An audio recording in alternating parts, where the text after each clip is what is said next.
ఓం శ్రీ మాత్రే నమః. శ్రీ పరాభావనామ సంవత్సరం 2026 జూలై దైవ సంకల్ప బలంతో కూడుకున్న ఈ యొక్క ధనుసు రాశి. ఈ ధనుసు రాశి వల్ల వాళ్ళంటే ధనుసు అంటే దాని సింబల్ వచ్చేసి రామబాణం లాంటిది. ఈ ధనుసు రాశి వల్ల వాళ్ళ ఆలోచనలు నడవడికలు ఎలా ఉంటాయి అంటే అమాయకత్వంగా ఎక్కువగా ఆలోచిస్తుంటారు. తెలివితేటలు పెద్దగా ఉండవు. సంపాదించాలి, కుటుంబంతో ఐక్యతగా టైంని స్పెండ్ చేయాలి, అందరితో కలిసి ఉండాలి, అందరితో బతికుండాలి, అందరితో పాటు మన జీవిత గమ్యాన్ని నేర్చుకోవాలి, రేపు ఎటువంటి సమస్య రాకోకుండా ముందు జాగ్రత్త పడాలనుకునే ఒక సంకల్పం కలిగిన వాళ్లే ఈ ధనుసు రాశి కలిగిన వాళ్ళు. గత సంవత్సరాలు కొన్ని సంవత్సరాలుగా పడుతున్న కష్టాలకి వాళ్ళకి ఈ సంవత్సరంలో మంచి మార్గం ఏర్పడే అవకాశం ఉంది. కానీ వీళ్ళకి అనవసరమైన కష్టాలు వస్తూనే ఉంటాయి. అవి చెప్పుకోలేని బాధ. సంపాదిస్తూ సంపాదిస్తూ మనిషి సంపాదన ఆగిపోవడం, అది వ్యాపారమే కానీ ఉద్యోగమే కానీ ఏ పని చేసినా కూడా వాళ్ళకి డబ్బు నిలబడకుండా పోవడము, ఈ కష్టము తీరిందిరే ఇంకా రేపు మంచి భవిష్యత్తు ఏర్పడుతుందని అనుకునే సమయంలో మరో కష్టం వచ్చి పడిపోవడము, ఆ కష్టానికి దగ్గర ఫలితం వీళ్ళకి పొందకపోవడము, వీళ్ళు ఏమి చేయాలని ఒక ఆలోచనలో పడిపోయి కుటుంబంలో ఆరోగ్యాన్ని కోల్పోతుంటారు, ధనాన్ని కోల్పోతుంటారు, మనశ్శాంతిని కోల్పోతుంటారు. బంధుమిత్రులు అయితే వీళ్ళు అసలుగా వీళ్ళని పట్టించుకోరు. ఇక వాళ్ళు ఏకాధాటిగా ఉండి ఏకాగ్రతగా ఉండి వాళ్ళ సొంత ప్రయత్నంతో చేయాల్సిందే తప్ప ఎవరి సపోర్టు ఉండదు. ఈ ధనుసు రాశి గల వాళ్ళకి తెలివితేటలతోనే ముందుకెళ్ళగంత తెలివి ఉంది. కానీ అవన్నీ కుటుంబంలో సమస్యల వల్ల మనిషి కుంగిపోతుంటారు. అష్ట కష్టాలు, చెప్పుకోలేని బాధలు, చెప్పుకోలేని అవమానాలు, బంధుమిత్రుల్లోనూ బయట కుటుంబంలోనూ కట్టుకున్న భార్యలను కుటుంబంలో కడుపును పుట్టిన బిడ్డలు ఎందుగాను ఇటువంటి సమస్యలన్నీ ఆ ఒక యజమానికి కానీ యజమానురాలకు కానీ ఖచ్చితంగా ఎదురు దెబ్బ తగులుతుంది. అది ఈ రాశి వాళ్ళ వల్ల. ఎందుకంటే ప్రశాంతతగా ఉండనివ్వరు. మంచిగా బతుకుతుంటే పక్కన వాడు పైన వాడు అయిన వాడు ఎవడో ఒకడు దాన్ని పుల్లలో పెట్టి ఆ కుటుంబంలో కలహాన్ని లేపుతారు. లేదా వీడు బాగుపడుతుండు, సంపాదిస్తుండు, వీడు సంపాదించకూడదు, వీడు నష్టంలో పడిపోవాలి, వీడు ముందంజుకు రాకూడదు, ఎక్కడ వేసిన గొంగడి అక్కడే ఉండిపోవాలి, ఏ పని చేస్తుండో ఆ పనిలో వీడికి ప్రయోజకుడు కాకూడదు, ముందుకు రాకూడదు అనుకున్న చెడు దృష్టి ఎక్కువగా బంధుమిత్రుల్లోనే కలుగుతుంటుంది. ఎదుటివాడికి కష్టం వచ్చినప్పుడు వీడు మాత్రానికి అందరినీ సంప్రదించాలి, వీడి కష్టం వచ్చినప్పుడు మాత్రం కనీసం ఒక్కడు కూడా పలకరించడానికి ఆ అవకాశం రానీడు. తర్వాత ధనం సంపాదించాలని ఒక ఆలోచనతో వాడు ఆరోగ్యాన్ని కూడా లెక్క చేయకుండా ప్రేమగులు కష్టపడుతూ ఆ కుటుంబం కోసం, ఆ కుటుంబంలో జీవిస్తున్న పిల్లల కోసం ఆ భార్య భర్తలు ఇద్దరు కష్టపడుతూ ముందుకు పోతుంటే ఆ కుటుంబంలో ఉండేవాళ్ళు ఆ సంపాదించిన తిండి తింటూ వాళ్ళని హింసిస్తూ వాళ్ళని బాధ పెడుతూ వాళ్ళని నలుగురిలో గురి చేస్తూ మానసికమైన బాధ పెడుతూ వాళ్ళని పట్టించుకోకుండా చేసేవాళ్ళు ఆ కుటుంబంలో ఉండేవాళ్ళు. అయితే ఈ రాశి గల వారు ఈ రోజు మీరు కష్టం వచ్చిందనో ఈ రోజు మీరు ఏదో అన్నారనో మనిషి మాత్రం వెనకడిగేయడు. ఎప్పటికైనా వీడి మనోధైర్యం ధనస్సు అంటే బాణం. ఆ ధనసే వీడికి ధైర్యం. రేపు స్ఫూర్తినిచ్చి రేపు కష్టాన్ని ఏ విధంగా ఎదుర్కోవాలి, సంపాదనని ఏ ఒక్క పని చేస్తే మనం సంపాదించగలుగుతాము, ఏ విధంగా మనుషులతో స్నేహం చేస్తే మనకి రేపు మంచి భవిష్యత్తులో మంచి మాటలు నేర్చుకుంటాం అనే ఒక లక్ష్యం కలిగిన వాళ్ళే ఈ ధనుసు రాశి వెళ్ళేవాళ్ళు. వాళ్ళని మీరు తక్కువ అంచనా వేయద్దు.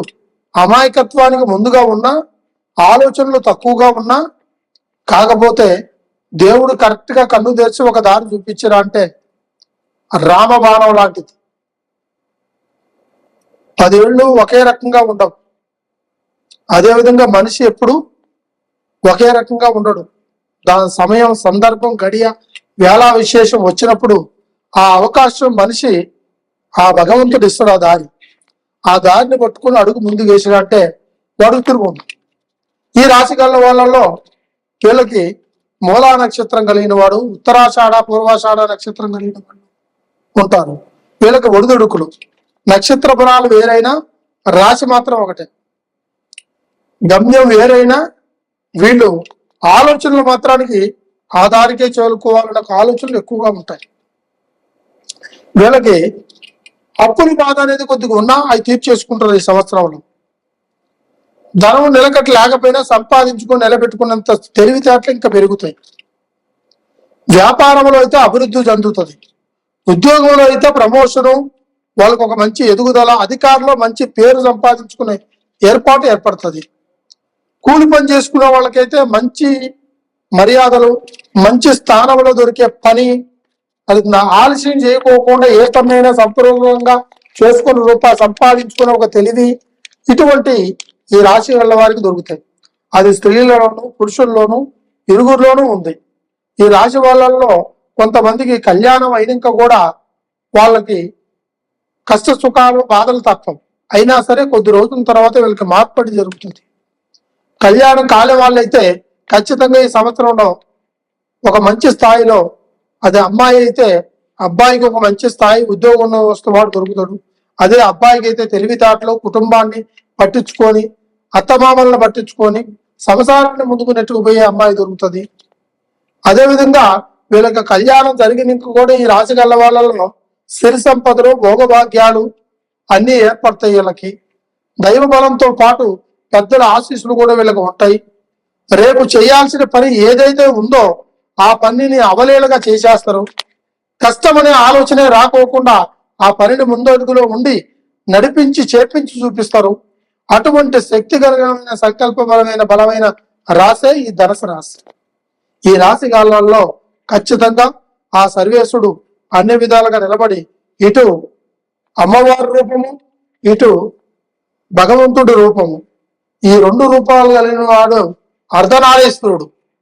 ఈ అర్ధనారీశ్వరుడు సంకల్ప బలము ఈ ధనుసు రాశి గల వారికి ఇంద్రకోళాద్రి మాదిరిగా ధనసుని వేసి మనకి సృష్టి మొత్తానికి చూపించేదే ఈ యొక్క ధనుసు రాశి గల వాళ్ళకి ధనబలము, ధాన్య బలము, అదృష్ట బలము, గుణబలము, బంధుమిత్రు బలము, తర్వాత వీళ్ళకి ఏదైనా చేయాలనుకునే ఒక అధికార బలము ఖచ్చితంగా వీళ్ళకి మంచి సంకల్ప బలములో సమయంలో అందిస్తుంది. కాబట్టి మీకు ఎటువంటి సమస్య ఉన్నా కూడా మీరు ఒక్కసారి గురువు గారిని సంప్రదించండి. దానికి సరిపడేంత సంకల్ప బలంతో దానికి ఫలితాన్ని అందించేసి మీ యొక్క ప్రశ్నార్థకంగా నిలబడిపోయిన ప్రశ్నకి సరైన జవాబుతో మీ యొక్క సంకల్ప బలాన్ని అందిస్తాను. సర్వే జనా సుఖనో భవంతు. ఓం నమ ఓం శ్రీ మాత్రే నమః. ఓం నమ శివాయ. ప్రజలందరికీ నమస్కారం. ముఖ్యంగా చాలా మంది వ్యాపారస్తులు, కుటుంబంలో ఉండేవాళ్ళు, ఉద్యోగస్తులు, పిల్లలు, పెద్దలు, వృద్ధులు నరదృష్టి అంటే ఏమిటి అని చాలా మంది చాలా రకాలుగా అనుకుంటారు. ఈ దృష్టి స్వభావం సంభవిస్తే ఏమేమి సమస్యలు ఉంటాయి, ఆ సమస్యలను గుర్తించడం ఎలాగా అనేది కొంతమంది ఆలోచనలు ఉంటాయి. దానికి పరిష్కారం ఎలాగా, దాన్ని పొందేది ఎలాగా, దాని ఫలితాన్ని ఏ విధంగా చూపించాలి, దాని పరిష్కారం ఏమిటని కొంతమందికి తెలిసిన వాళ్ళు తెలిసిన విధంగా చెప్తుంటారు. కొంతమంది అయితే కొన్ని విధాలుగా మాట్లాడుతుంటారు, కొంతమంది అయితే కొన్ని రకాలుగా చెప్తుంటారు. కానీ నరదిష్టికి చాలా పెద్ద ప్రయోగం కలిగింది. అంటే ఈ నరదిష్టి అనేది మనిషి కంటి చూపులోనూ ఉంటుంది. మనిషి చూపు 5 రకాలుగా ఉంటుంది.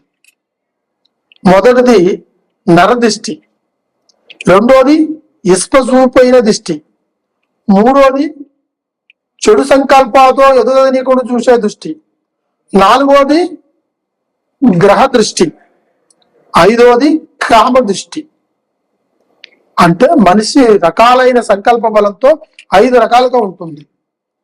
అన్నిటికంటే ప్రపంచంలో అతి వేగమైంది ఏమిటిరా అంటే కంటి చూపు. ఆ కంటి చూపు చాలా వేగమైంది, మంచు కంటే ఎక్కువగా పరిగెడుతుంది. రామబాణం మాదిరిగానే. ఎందుకంటే ఎక్కడున్నా కూడా మనిషి కళ్ళు తెరిచి చూడంగానే ఎదుటి ఏముందో అని కనిపెట్టగలుగుతాం. దాన్నే ఒక కంటి చూపులో ఉన్న ప్రయోగం. అదేవిధంగా ఈ కన్ను దృష్టి కొంతమంది వ్యాపారస్తులు, బిజినెస్లు చేసుకుంటుంటారు. కొంతమంది వాళ్ళకి వ్యాపారం జరగదు. కన్ను దృష్టి పడ్డవాడు బాగా జరుగుతుంది, మంచిగా ఉన్నాయి వస్తువులు, బాగా బతుకుతున్న ఒక ఆలోచన పడ్డా ఆ వ్యాపారం మీద వాళ్ళకి ఆ రోజు వ్యాపారం జరగదు. నరదిష్టి కిందకి నల్లరాయి కూడా పగిలిపోయింది. మనం మానవులు ఎంత.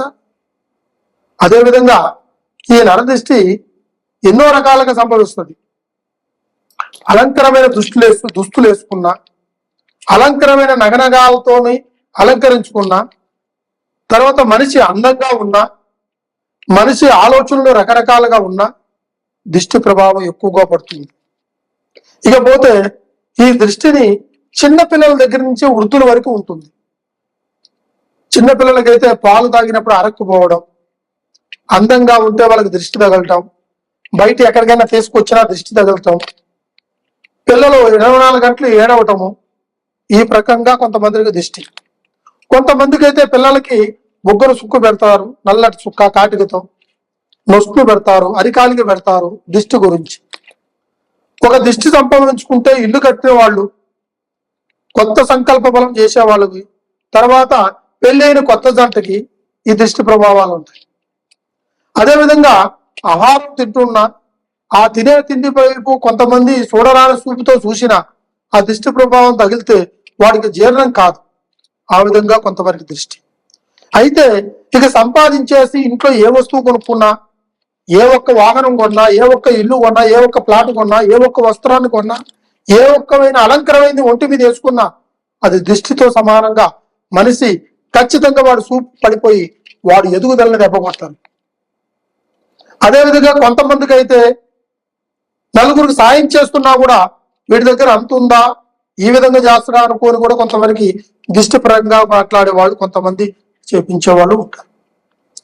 నరదృష్టి చాలా గొప్పది, కానీ దాని బరువు బాధ్యత పడ్డవాడికి, నష్టంలో పడిన వాడికి, నష్టాన్ని కోల్పోయిన వాడికే తెలుస్తాయి. బయట వాళ్ళకి తెలియదు. ఆ దృష్టి అంటే మామూలే కదా అని అనుకుంటారు. అలా ఎప్పటికీ తీసేయద్దు. ఎందుకంటే దృష్టి ప్రభావం వల్ల మనిషి అరికాల నుంచి తల వరకు ఒంట్లో ప్రతి ఒక్క నరములో కూడా స్వత్వం ఉండదు. ఎందువల్ల ఉండదు? ఆహారం తిన్నదాని వల్ల కాదు, అలంకరించిన దాని వల్ల కాదు. మనిషి కంటి చూపు పడిపోయిందా అంటే వాడిని ఎదుగుదలకి, ఆరోగ్యానికి, ప్రశాంతతకి, మనశ్శాంతికి దూరంగా పెడుతుంది. దానివల్ల చాలా ఇబ్బందులు పడుతుంటారు. ఈ నరదృష్టి ప్రభావంలో డబ్బు నష్టపోయిన వాళ్ళు, వ్యాపారంలో నష్టపోయిన వాళ్ళు, తర్వాత భార్య భర్తల మధ్య నష్టపోయిన వాళ్ళు, కుటుంబంలో ఆర్థిక నష్టము, తర్వాత సంపాదన నష్టము, కుటుంబంలో పిల్లల యందు నష్టము, తర్వాత మనం వస్త్రాల యందు నష్టము, ధనధాన్యం యందు నష్టము, వ్యవసాయంలో కూడా నష్టపోయిన వాళ్ళు ఉన్నారు. అది నరదృష్టికి మూల కారణం. అదేవిధంగా మనిషి జనాకర్షణ కూడా అంత అవసరం. వ్యాపార సిద్ధిలో మనిషి జనాకర్షణ చేయాలి అంటే జనాలు వస్తేనే ఆ వ్యాపారం వాడికి సాగుతుంది. వాడు కొంటేనే ఆ రూపాయి వాడికి వస్తుంది. వీడికి ఆ ఒక కొనుక్కున్న ఒక వస్తువు విలువ వాడికి తెలుస్తుంది. ఆ విధంగా తెలియాలంటే మనిషి వ్యాపారం పెట్టుకున్నా, ఏది చేసినా సంపూర్ణంగా జనాకర్షణ అనేది మనిషికి కావాలి. ఆ జనాకర్షణ లేకుండా వ్యాపారాలు చేస్తూనే ఉంటారు, బిజినెస్లు చేస్తూనే ఉంటారు. కొంతమంది జనాకర్షణ చాలా ఇంపార్టెంట్. జనాలు వస్తేనే కానీ మన అలంకారం ఎలా ఉంటుంది, మన వస్తువులు విలువ ఎలా ఉంటుంది, మన విధానం ఎలా ఉంటుంది అనేది తెలుస్తుంది. జనాలు రాకపోతే నువ్వు తెచ్చుకున్న డబ్బులు, నువ్వు పెట్టిన పెట్టుబడి, నువ్వు తీసుకొచ్చిన వస్తువులు అలాగనే మిగిలిపోతాయి తప్ప అవి సేల్స్ కావు. ఎందువల్ల కావు? జనాలు ఆకర్షణతో వచ్చేది కాదు, అలంకరించుకుంటే వచ్చేది కాదు. జనాకర్షణ ఉండాలి. అది వ్యాపారానికి, బిజినెస్ కి, ఉద్యోగస్తులైనా సరే జనాకర్షణ ఉంటేనే దాంట్లో బలం పెరుగుతుంది, ధనం పెరుగుతుంది, అన్ని విధాలుగా సమకూరుకుంటుంది. కాబట్టి మీకు ఎటువంటి సమస్య ఉన్నా, ఎవరికైనా ఇటువంటి నరదృష్టి ప్రభావం కానీ, వ్యాపారంలో జనాకర్షణ కానీ, వ్యాపారంలో నరదృష్టి కానీ, బిజినెస్ లో నరదృష్టి కానీ కుటుంబంలో నరదిష్టి గాని, ధనం నిలబడకపోయినా గాని, కొన్ని సమస్యలతో కూడుకొని ఉండుంటే ఒక్కసారి ఈ గురువు గారిని సంప్రదించండి. ఈ కింద కనపడుతున్న కాంటాక్ట్ నెంబర్ ని కాంటాక్ట్ చేయండి. కంపల్సరిగా ఈ నరదిష్టి గురించి, జనాకర్షణ గురించి, మీకున్న ప్రాబ్లం గురించి నేను చెప్పి ఆ ఒక పరిష్కారాన్ని కూడా చేస్తాను. సర్వే జనా సుఖనో భవంతు. ఓం నమః శివాయ.